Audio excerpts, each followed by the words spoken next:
আজকে আমি আপনাদেরকে দেখাবো যে কক্সবাজার এসে এক বেলা খেতে আপনাদের মোট কত টাকা লাগবে।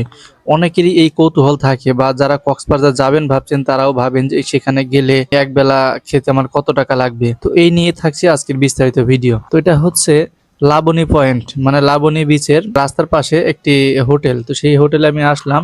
তো এখানে আমি বেশ কিছু খাবার অর্ডার দিয়েছি। এখানে মূলত সবকিছু খাবারেরই একটা প্যাকেজ আছে। এই প্যাকেজের পাশে লেখা আছে যে আপনার এই খাবার সাথে থাকবে ডাউল এবং ভাত হচ্ছে আনলিমিটেড। তার পাশে প্রাইসগুলো দেওয়া আছে। এবার প্রত্যেকটা হোটেলের সামনে একটা করে ব্যানার দেওয়া আছে। সেই ব্যানারে আপনারা এই প্রাইসগুলো দেখতে পাবেন। তো আমি এখানে নিয়েছিলাম গরুর মাংস, তারপরে গরুর মাংস আর ভর্তা একটা প্যাকেজ, ৩৩০ টাকা। আর একটা ভর্তার প্যাকেজ নিয়েছি, সেখানে থাকছে শুটকি ভর্তা, একটা বেগুন ভাজি, আলু ভর্তা এবং আলু ভাজি, ৪টা মিলে এটা হচ্ছে ১৭০ টাকা একটা প্যাকেজ।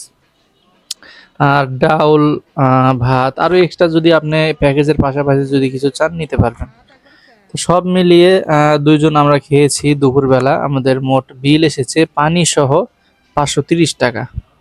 তো আশা করি আপনারা কিছুটা ধারণা পেয়েছেন।